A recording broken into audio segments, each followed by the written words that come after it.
R Ashok ನೇತೃತ್ವದ ನಿಯೋಗದಿಂದ ದೂರನ್ನ ನೀಡಲಾಗ್ತಾ ಇದೆ. ರಾಜ್ಯಪಾಲರನ್ನ ಭೇಟಿ ಮಾಡಿ ಬಳಿಕ ಆರ್ ಅಶೋಕ್ ಅವರು ಆಕ್ರೋಶವನ್ನ ವ್ಯಕ್ತಪಡಿಸಿರುವಂತದ್ದು.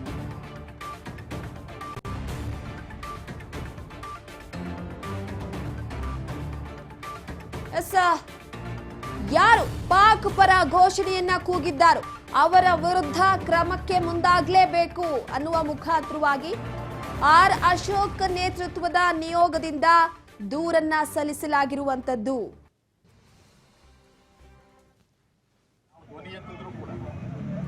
ಧ್ವನಿ ಎತ್ತಿದ್ರಿ, ಇವತ್ತು ಧ್ವನಿ ಎತ್ತಿದ್ರಿ, ಅವ್ರನ್ನ ಬಂಧಿಸಿ ಅಂತ. ಆದ್ರೆ ಮುಖ್ಯಮಂತ್ರಿಗಳು ಈ ಸರ್ಕಾರ ಅವ್ರನ್ನ ಬಿಡಿ ಬಿಡಿ ಬಿಡಿ ಅಂತೇಳಿ ಬಿಡಿಸಿ ಕಳಿಸ್ತಾರೆ. ಗೃಹ ಸಚಿವರು ಏನು ಹೇಳಿದ್ದಾರೆ, ಅವ್ರನ್ನ ಕರೆದಿದ್ರಿ, ಎನ್ಕ್ವೈರಿ ಮಾಡಿ ಬಿರಿಯಾನಿ ಕೊಟ್ಟು ಕಳಿಸಿದ್ರು ಅಂತ ಹೇಳಿ. ವಿಧಾನಸಭೆಯಲ್ಲಿ ಏನು ಕಾಂಗ್ರೆಸ್ ಮೇಲೆ ಕಳೆದ 9 ತಿಂಗಳಲ್ಲಿ ಭಯೋತ್ಪಾದನಾ ಚಟುವಟಿಕೆಗಳು, ಪಾಕಿಸ್ತಾನದ ಧ್ವಜ ಇಡೀ ಕರ್ನಾಟಕದ ಮೂಲೆ ಮೂಲೆಗಳಲ್ಲೂ ಹಾರಾಡಕ್ಕೆ ಶುರು ಮಾಡಿದೆ. ಎಲ್ಲ ಕಡೆ ಈ ಮುಸ್ಲಿಂ ಭಯೋತ್ಪಾದಕರು ಗಲಭೆ, ದೊಂಬಿ, ಗಲಾಟೆ ಎಲ್ಲ ಮಾಡ್ತಾ ಇದ್ದಾರೆ. ಈ ಕಾಂಗ್ರೆಸ್ ಸರ್ಕಾರ ಓಟ್ಗೋಸ್ಕರ ಅವ್ರ ಮೇಲೆ ಯಾವುದೇ ಉಳಿಬೇಕು, ಭಾರತ ಮಾತೆ ಗೌರವದಿಂದ ಇರಬೇಕು. ನಾವು ಧ್ವನಿ ಎತ್ತಿದ್ರು ಕೂಡ, ನೆನ್ನೆನೂ ಧ್ವನಿ ಎತ್ತಿದ್ರಿ, ಇವತ್ತು ಧ್ವನಿ ಎತ್ತಿದ್ರಿ, ಅವ್ರನ್ನ ಬಂಧಿಸಿ ಅಂತ.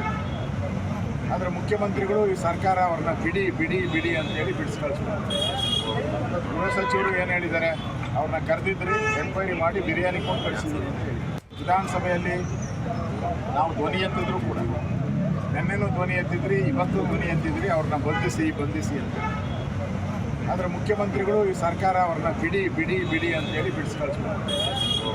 ಗೃಹ ಸಚಿವರು ಏನು ಹೇಳಿದ್ದಾರೆ, ಅವ್ರನ್ನ ಕರೆದಿದ್ರಿ, ಎನ್ಕ್ವೈರಿ ಮಾಡಿ ಬಿರಿಯಾನಿ ಕೊಟ್ಟು ಕಳಿಸಿದ್ರು ಅಂತ ಹೇಳಿ. ವಿಧಾನಸಭೆಯಲ್ಲಿ ನಾವು ಧ್ವನಿ ಎತ್ತಿದ್ರು ಕೂಡ, ನೆನ್ನೆನೂ ಧ್ವನಿ ಎತ್ತಿದ್ರಿ, ಇವತ್ತು ಧ್ವನಿ ಎತ್ತಿದ್ರಿ, ಅವ್ರನ್ನ ಬಂಧಿಸಿ ಅಂತ. ಆದರೆ ಮುಖ್ಯಮಂತ್ರಿಗಳು ಆರ್ ಅಶೋಕ್ ಅವರು ಸರ್ಕಾರದ ವಿರುದ್ಧ ವಾಗ್ದಾಳಿಯನ್ನ ನಡೆಸ್ತಾ ಇರುವಂತದ್ದು. ಈಗಾಗಲೇ ಆರ್ ಅಶೋಕ್ ಅವರ ನಿಯೋಗದಿಂದ ರಾಜ್ಯಪಾಲರಿಗೆ ದೂರನ್ನ ಸಲ್ಲಿಸಲಾಗಿದೆ. ರಾಜ್ಯಸಭಾ ಚುನಾವಣೆಯ ದಿನ ಬಹಳ ಗೆಲುವಿನ ನಗೆಯಲ್ಲಿ ಕಾಂಗ್ರೆಸ್ ಸರ್ಕಾರ ಇತ್ತು. ಅಂತಹ ಸಂದರ್ಭದಲ್ಲಿ ನಾಸೀರ್ ಹುಸೇನ್ ಅವರ ಸುತ್ತಮುತ್ತಲಿದ್ದಂತಹ ಜನರಲ್ಲಿ ಯಾರೋ ಒಬ್ರು ಗೊತ್ತಿಲ್ಲ ಪಾಕಿಸ್ತಾನ ಪರ ಘೋಷಣೆಯನ್ನ ಕೂಗ್ತಾರೆ.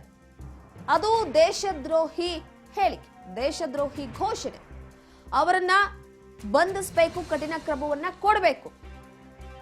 ಯಾಕಂದ್ರೆ ದೇಶದಲ್ಲಿ ಇಂತಹ ಹೇಳಿಕೆಗಳಿಗೆ ಅವಕಾಶ ಇಲ್ಲ. ಆದ್ರೆ ಕಾಂಗ್ರೆಸ್ ಸರ್ಕಾರ ಇದ್ರ ವಿರುದ್ಧ ಕ್ರಮ ತೆಗೆದುಕೊಳ್ಳೋದಕ್ಕೆ ಮುಂದಾಗ್ತಾ ಇಲ್ಲ. ಸದ್ಯಕ್ಕೆ ಇದೇ ವಿಚಾರವಾಗಿ ತನಿಖೆಯನ್ನು ನಡೆಸಲಾಗ್ತಾ ಇದೆ ಅಂತ ಹೇಳಲಾಗ್ತಾ ಇದೆ. ಆದ್ರೆ ಎಲ್ಲಿವರೆಗೂ ಬಂದಿದೆ, ಇನ್ನೂ ಕೂಡ ಘೋಷಣೆ ಕೂಗಿದವರ ವಿರುದ್ಧ ಯಾವುದೇ ರೀತಿ ಕ್ರಮವನ್ನ ಕೂಡ ತೆಗೆದುಕೊಂಡಿಲ್ಲ. ಆದಷ್ಟು ಬೇಗ ಇದ್ರ ಬಗ್ಗೆ ಗಮನ ಹರಿಸಬೇಕು, ಕ್ರಮವನ್ನ ತೆಗೆದುಕೊಳ್ಬೇಕು ಅನ್ನುವಂತಹ ನಿಟ್ಟಿನಲ್ಲಿ ಇವತ್ತು ಸದನದ ಬಾವಿಗಿಳಿದು ಕೂಡ ಘೋಷಣೆ ಕೂಗಿದ್ರು. ತದನಂತರವಾಗಿ ಸಭಾತ್ಯಾಗವನ್ನ ಮಾಡಿದ್ರು. ಅದಾದ ನಂತರ ರಾಜ್ಯಪಾಲರ ನಿವಾಸಕ್ಕೆ ತೆರಳಿ ಮನವಿ ಪತ್ರವನ್ನ, ದೂರಿನ ಪತ್ರವನ್ನ ಕೂಡ ಕೊಟ್ಟು ಬಂದಿದ್ದಾರೆ. ಈಗಾಗಲೇ ಸರ್ಕಾರದಿಂದಲೂ ಕೂಡ ತನಿಖೆಯನ್ನು ನಡೆಸಲಾಗ್ತಾ ಇದೆ.